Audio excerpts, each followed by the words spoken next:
you just acknowledge that and then you go to the closing. And it's at mapscoaching.com. We'll teach you how to systemize and simplify so you see it ultimately scale your business. We launch April 5th. Just go to mapscoaching.com for your registration link and details. Yep. Okay, ladies, we've got 30 seconds to go. You can continue talking for another 20 seconds or so. Yeah, and thank you so much for doing this. We're just about ready. 10 seconds.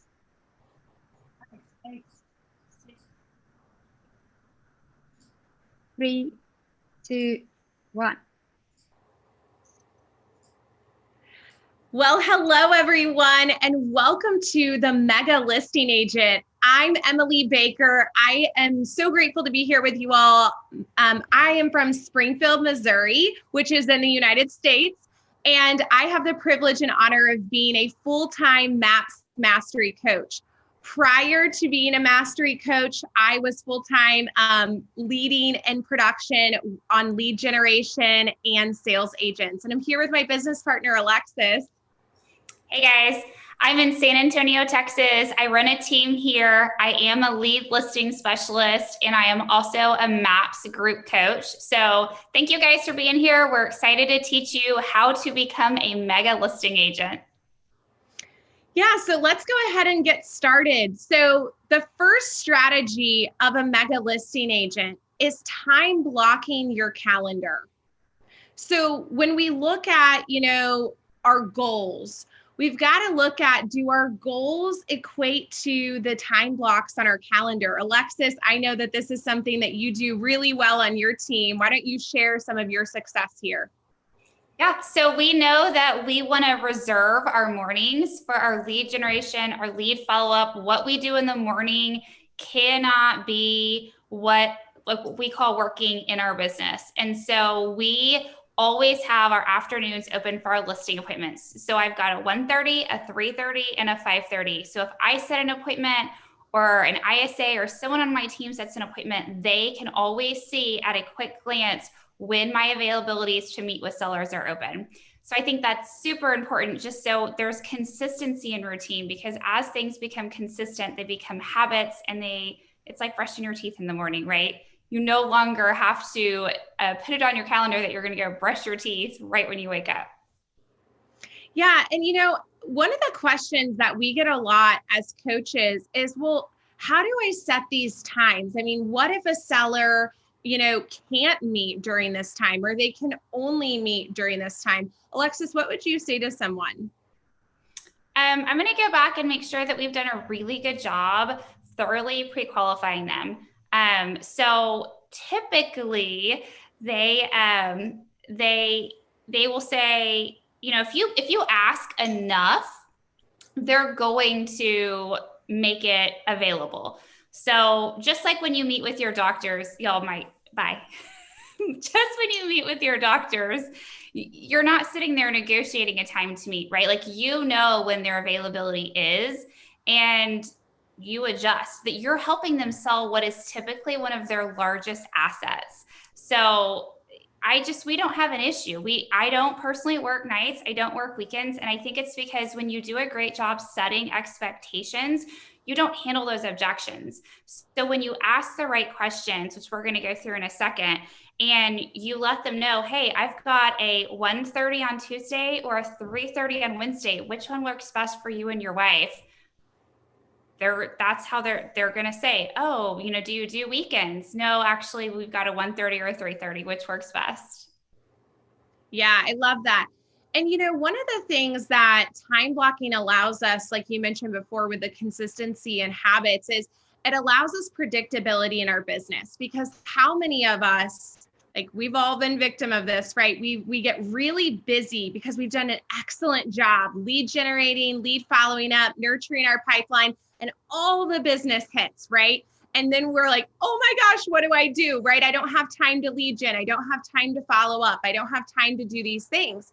And then, 3 months later, we're like, oh gosh, I've got to hit the phones, or I've got to, reach out to my people. I've got to go have coffee or tea with someone. And so what we realize is we have, the ups and downs of an agent. And when we focus on listings, when we focus on sellers, when we focus on setting a schedule and sticking to it, it allows us to truly have predictability. It allows us to eliminate, those ups and downs in the business that we see. And so that's a huge thing that Gary talks about, and says, if we can master time blocking, if we can master sticking to our schedule, everything else becomes easier or necessary. Yep. I agree So with that. Strategy 2. Yeah, I love this one. This is the prequel, and this is what I was talking about for just a second earlier. So when we have a seller on the phone or it's a prospect and we've identified that they are thinking about making a move, it is so important to set yourself up for success to be able to close, because how often do we spend 2 and 3 hours preparing, right? A market analysis, getting dressed and ready and hair and makeup, like kid care, everything you need to show up at a high level. And then you get to the appointment and they still have 2 other people to interview. They're not ready to sign, or they're like, oh, well, we're not ready. We just wanted to get your advice. We're not really going to do anything for the next, 6 months or a year. How deflating and frustrating is that?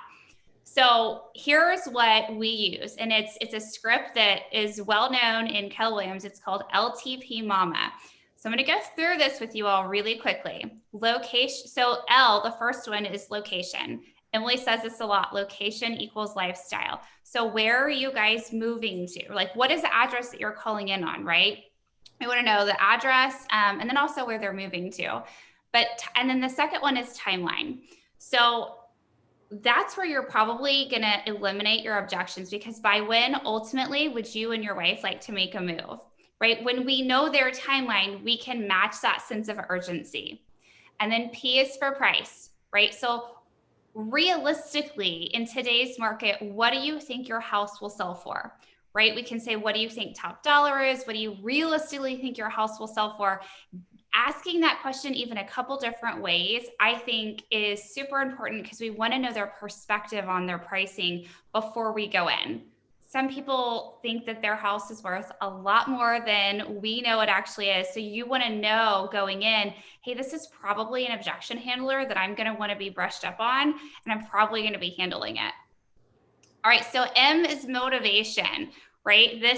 So what's causing you guys to want to make a move? Is this a positive move? Is this a hard move? Maybe someone lost a job or is getting relocated. We want to be able to always match their energy. And then agent, this is one of my favorites. Are you planning on interviewing multiple agents for the job to sell your house? And if they are, I don't like to go first, right? Because how many people like to at least get a couple different opinions? So I then follow up and say, okay, well, great. So by when would you guys like to have a decision made? And if they say, well, we really want to make a decision by Friday, amazing. So I'm looking at my calendar now. I've actually got a 3:30 open on Friday, right? How easy was that? And then, so the last 2, M is for mortgage. And this is going to help you understand 2 things. One, what is their payoff? Do they fully own the house? How much do they owe? And also when you sell their so when we help you sell your house and we help you into that next one, are you going to be wanting the equity out of your existing one? Are you financing, right? You want to know their current situation and also financially what they plan to do. And then the last one is the appointment, right? So sounds like, I'm really excited to meet with you and your husband. And then you close for the appointment, right? However, and we'll teach you in our course, because we offer a course on everything to do with sellers, on what that pre-list process looks like to follow up. But right now, that LTP Mama, it helps set you guys up for success to go in and know exactly how to close the client. Yeah, I love that you shared that, because the other thing, you guys, is that it also allows us to understand the potential objections, right? When we're going through these questions. Example, price. So when we talk to someone and we ask them the price, and how many times do sellers sometimes go, well, that's what I want you for, right? That's why I'm calling you, is I don't really know. And I don't want to give you a number because I don't want to undercut myself in this hot market, and what we do is we dig deeper and we go, hey, I hear you. So let me ask you, who do you think is willing to pay top dollar? Who would be attracted to your property? And then they're like, well, I would say somebody who's looking for a second home, who wants to be out in the country, whatever. And then we would go, awesome. And that kind of buyer, ultimately, what do you think the most that they'd be willing to pay for your property, just out of curiosity? So there's ways that we can go around and pull out the information such that when you show up, you are prepared to handle and overcome the objections throughout your consultation. When we're looking at interviewing multiple agents, Alexis shared, that she likes to go last. The other tip that I'll give you guys is asking them, so let me ask you, are you the kind of person who when you just meet someone and you know that it's the right decision, you move forward? Are you the kind of person who you wait until you have all options and research available and then you make a decision? Which one would fit you more? And then that's also how you can insert for your schedule. So we've all been to an appointment where we've showed up and, like Alexis said, we've had the pain of, I'm not ready yet. And you went on an evening or a Saturday away from your family and it wasn't, the time didn't match. And this is why we do this. So if someone's a couple weeks out, if our schedule, we don't have something and it's a Thursday, we could go, awesome. So I've got an opening 1:30 or 3:30 on Monday, knowing that, you're going to be ready to go on the market in the next couple of weeks, which works for you. Yep. I love that. Love it. I also wanted to say it's really important that we get both decision makers there at the appointment, right? So I had one last week where she said, oh, my husband actually can't make it, but she did call back and let us know. And I said, thank you so much for calling us back. Let's go ahead and move it to a day that works for the both of you. And we did. We just moved it to the next day because he had Fridays off. Had he not been there, I would not have been able to get a signed listing agreement. So I think it's also important that we tell them, hey, we're going to spend 3 to 4 hours preparing for our appointment together so we can show up at a really high level. If for any reason something changes and the both of you can't be there, please give us a call back. And it worked, right? She called back. We went a day later, we got the appointment signed. So that's going to save you a lot of headache as well. Yeah, absolutely. So important. So on step 3, okay, so our success strategy number 3 is having a clear value proposition. Okay, so a clear, unique value proposition. So this is really for the consultation, right, Alexis? Yep, absolutely. So yeah, go ahead. Oh, I was just going to share. In the MREA on page 95, you can actually see a list of 10 value proposition ideas. So I would reference the MREA if you struggle with, well, I'm just not sure, what my value proposition is. You can get some insight there. Yep. I guess, Emily, you coach a lot of Gary's top 100 teams. What do you see as the number 1 or 2 top value proposition that they're using? And then I'll share mine as well. Yeah, I love that.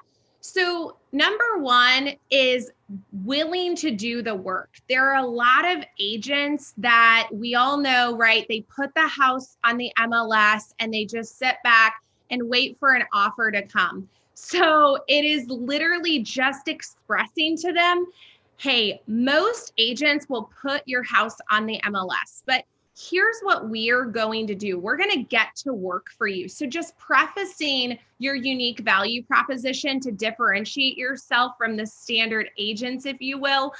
That's how we want to get started. Next is marketing. So the number 1 unique value proposition with the top teams across, our world is their marketing, right? We are a worldwide organization. We are the #1 organization worldwide. So the resources that we have, the marketing strategies, social media, right? Think about, the evolution of social media and marketing ads and campaigns.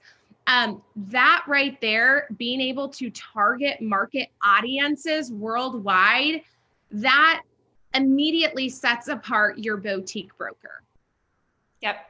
So ours is very similar. Ours is marketing, because when we walk in, we do a lot of luxury as well. And even if we're selling a house that's not in luxury, we really tout that, listen, we're going to have massive exposure. We're going to cover the whole gamut. So yes, we pay for the ads in our luxury home magazine. Yes, we do the social media.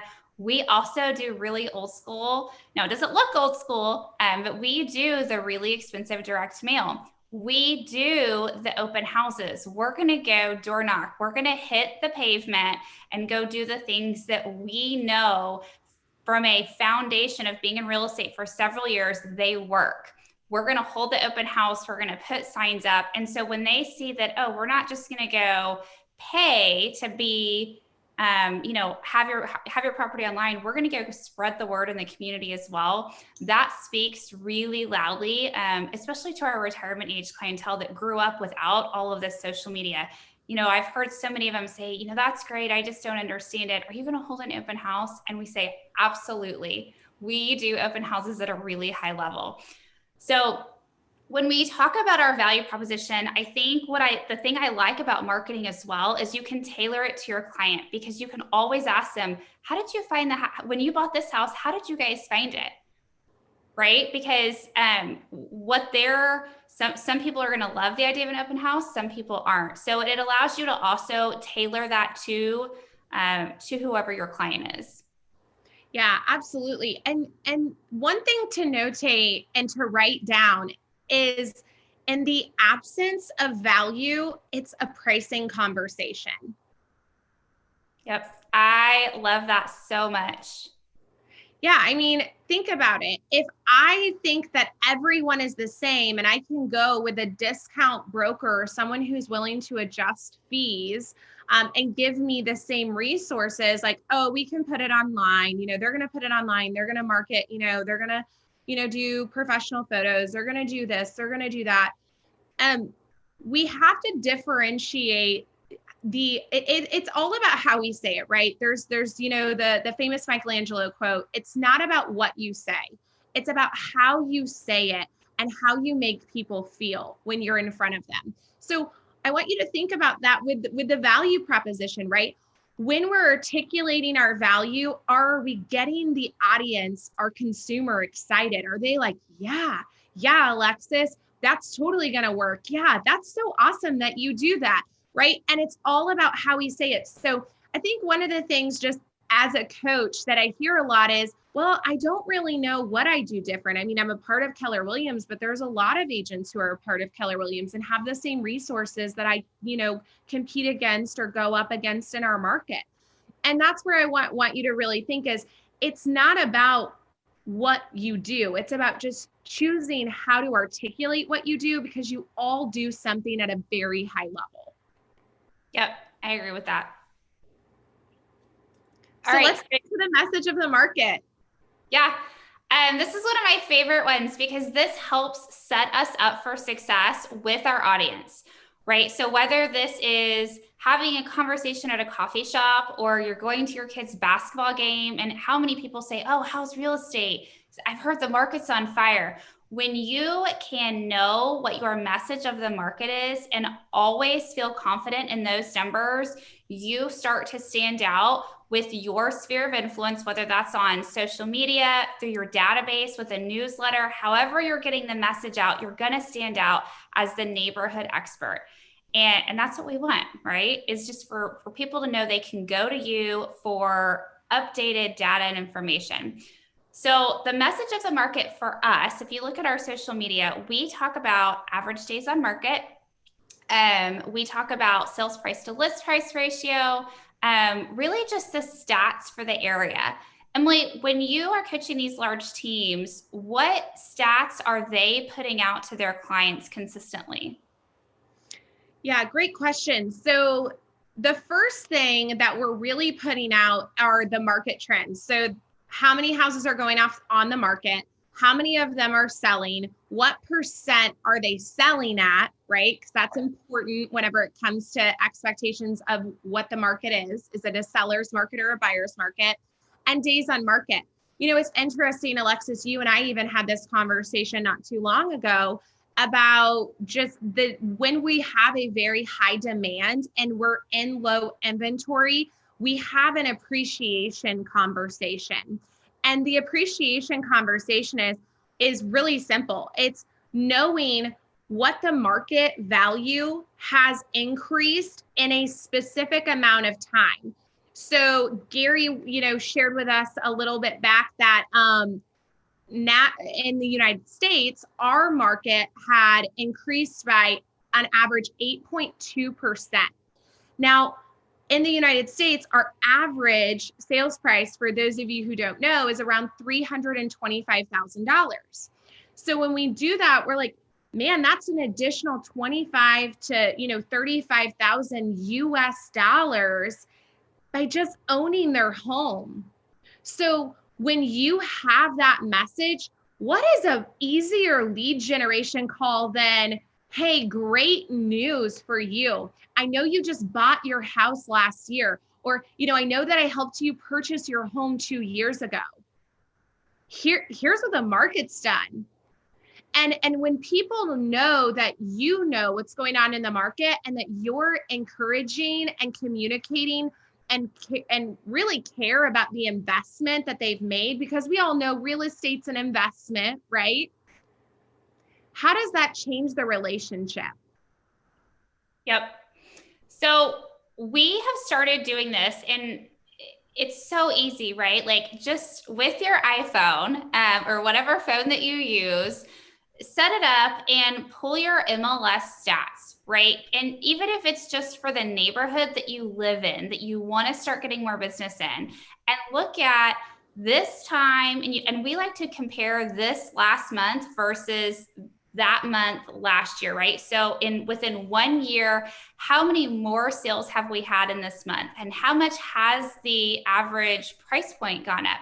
How much and that's exactly what Emily was articulating, was the appreciation rate.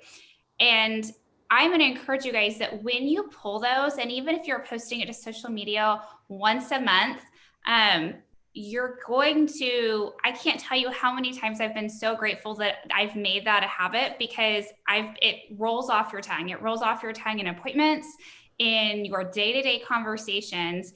And you feel really smart when you can say, oh, we're at 1.2 months of inventory, and it's the lowest amount of inventory we've had in literally like my history of real estate, which has been 17 years. So we're in a super hot seller's market. Who do you know that's thinking about making a move this year that I can reach out to? Right. And with Emily's, if you bought 2 years ago, are you aware that you can sell for almost $30,000 more? And the only reason for that is because, kudos to you, you were a homeowner this last year, right? If someone's wanting to make a move and get out and get their equity out, what a better time than right now. So being able to articulate that is super important. Yes. And so success strategy of a mega listing agent number 5. This is something that Alexis and we saved the best for last, you guys. This is something that we are super, super passionate about, is practicing our scripts through role play.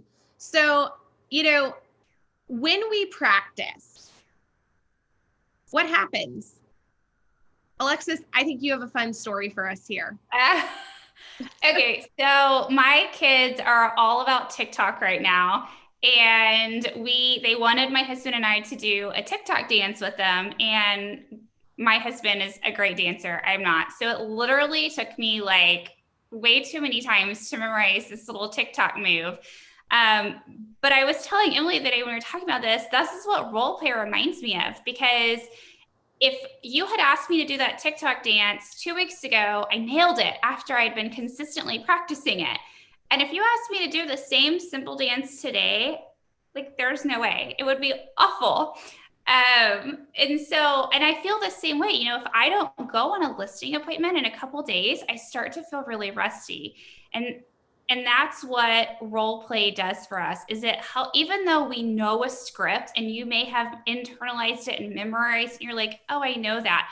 If you don't consistently use it, no different than a second language, right?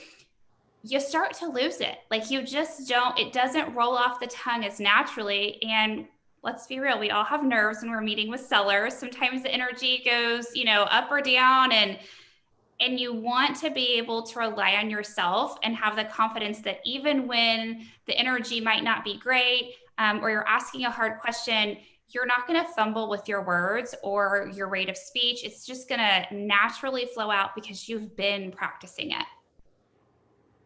Yeah, that's exactly right. And I love that analogy because it's so true.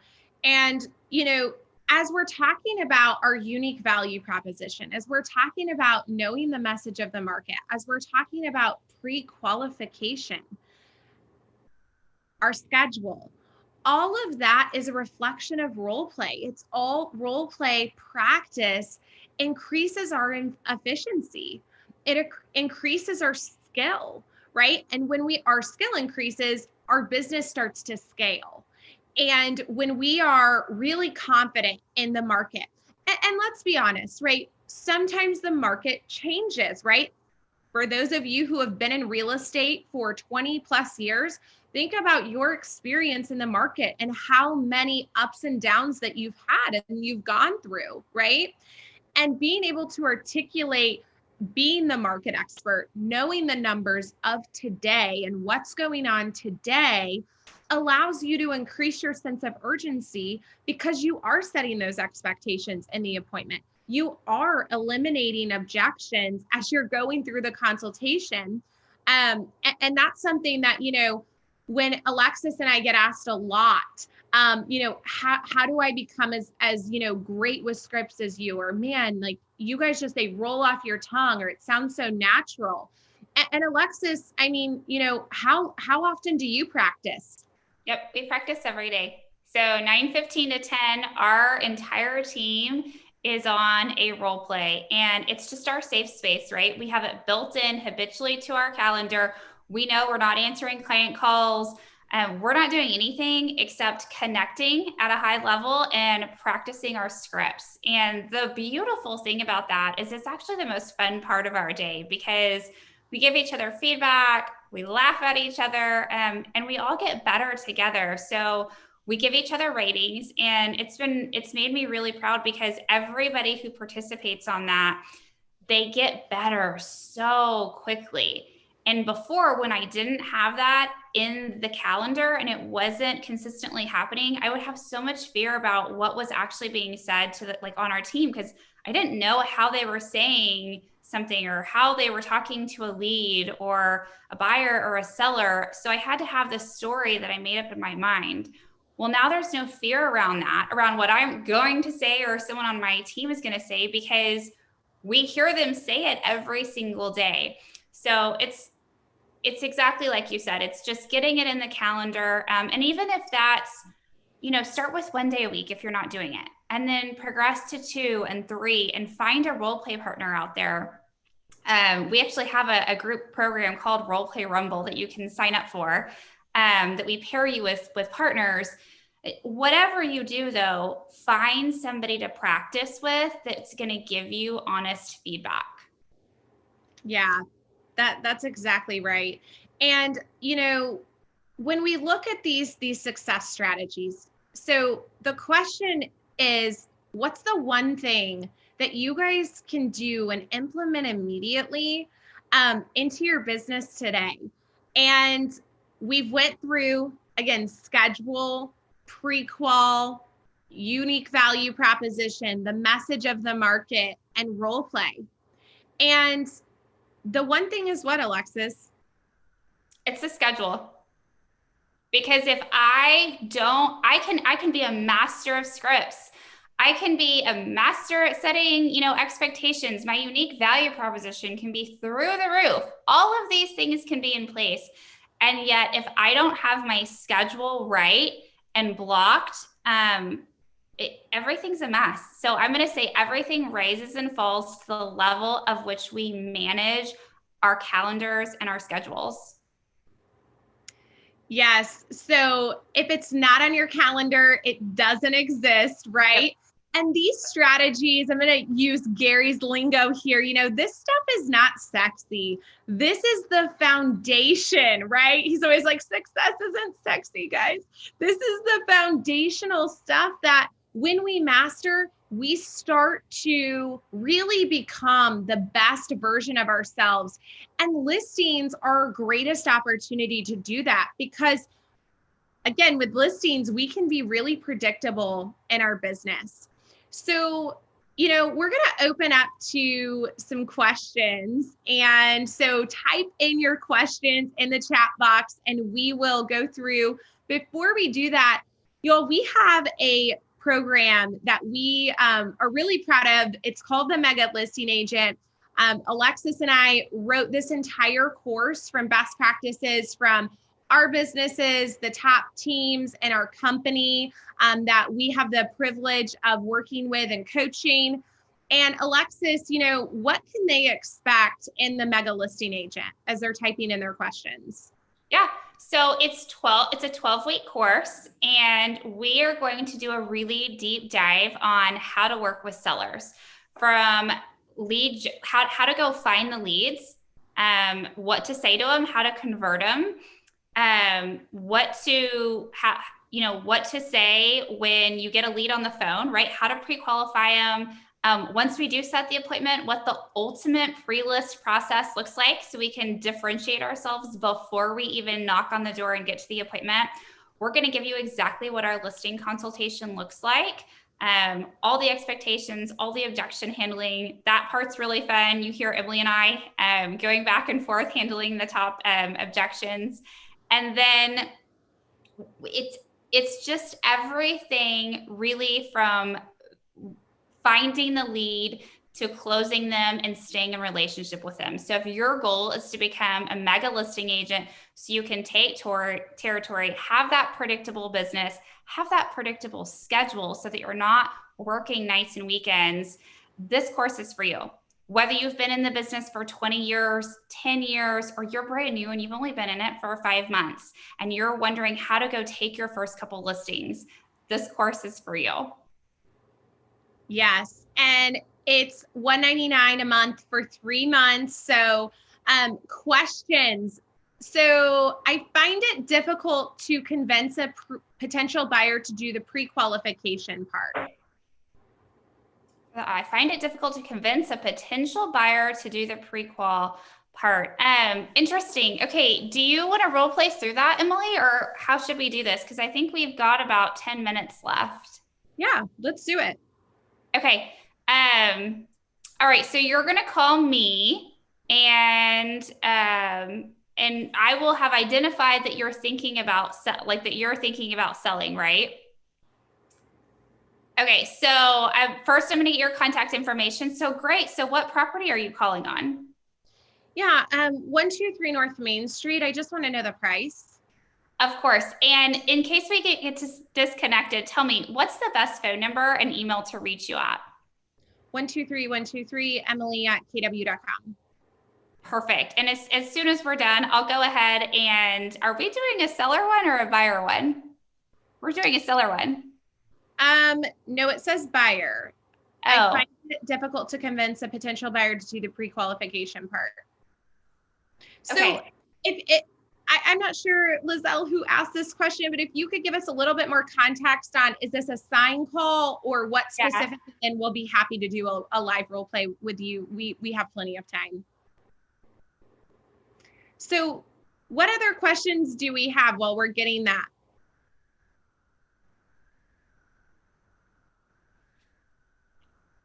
Okay, so do you discuss your value proposition in the listing consultation? Yes, that is your time to shine. So when we do a listing consultation, we set expectations with 3 goals for the appointment. And when we sit down with the seller, we let them know what our 3 goals are for the appointment. And then as we work through and navigate through their motivation, what's important to them, we go through our marketing strategy, our unique value proposition. We ask the question right before we get into price. And that question is, Alexis, what? What would stop us from moving forward together today to get your house sold and net top dollar? And y'all, I want you to write this down. What would stop us from moving forward together today? That's it. You can tack on if you want something to match what you've been talking about with the seller, but what would stop us causes them to pause and just think, right? It's not a yes or no question. It's not, are you ready to choose to hire me? It's if anything, what would stop us from moving forward together today? And I always ask this. This is really important. You ask this before you go into the pricing part. Right? So like Emily said, we set our 3 goals of the appointment. We go through marketing, value proposition, and then we ask that. And that's where you're going to get any objections. And you want to know these objections before you start consulting on price, right? Because the market dictates the price. I don't make the price. They don't set the price. And so I want to be completely honest in my consultation and have them have an open mind. I don't want them thinking about if they're choosing or not choosing to hire me based on pricing. So great point, Emily. Yeah. So I want to go back to the pre-qualification. So it sounds like I'm having a hard time having people pre-qualify when they need to get a mortgage or a loan to purchase the property. So I always, go back to, I want everyone to think, the power of the answer reflects the power of the question. So it always goes back to finding more information from that client. So I would ask them, so let me ask you, Alexis, let's say that we go take a look at 123 North Main Street tomorrow at 11 a.m. It works for you. The house is great. It's exactly what you're looking for. You're thrilled from the photos. What would stop you from moving forward and making an offer tomorrow at 11? Well, I guess I think we'd have to sell our house because I think we need the equity out of it, but I'd have to talk to a lender. I'm just not sure. Okay. So what I would do at that point, you guys, is I would go back to that pre-qualification and I would say, awesome. So it sounds like the first step would be talking to a lender because in our market, the market's moving extremely fast. And what I don't want to have happen is us, fall in love with this property tomorrow at 11 and then miss out on the opportunity and you to start off, disappointed at the beginning of this process or discouraged because we missed this opportunity. So the pre-qualification lasts for X amount of time. And that way, that gives us cushion to find the house. And I'm really confident based on my skills in the market and identifying properties that not only can I help you sell your house, I can absolutely help you find a house. A little tagline that we like to use is, fortunately for you, I've never left anyone homeless and you're not going to be the first one. So we have the tools and tactics in order to make this a win-win. But that first step is to get pre-qualified just so you guys know where you're at financially. So when we find the house, we can make the best financial step, which is ultimately what we want, right? Yep. So again, it just puts it back on them of what's the value for them. If people don't see the win-win, they're not going to do it. So when we go back to what is the win-win? How can I, articulate this to them in such a way that they understand that, they need to get pre-qualified in order for us to move forward in the process? Yep. Great question. So we've just got a couple minutes left. Do we have any other questions from the audience? Go ahead and type in the chat. Okay, well, we are super grateful for all of you. Thank you. I know you had a ton of options for this morning's session. And so I'm really grateful that you all chose to spend it with us. Reach out to us if you have any questions. Find us within, the Keller Williams platform. Connect with us. Ask us any following questions that you have. And you can learn more information at mapscoaching.com. Thanks, guys. Have a great one. Everyone.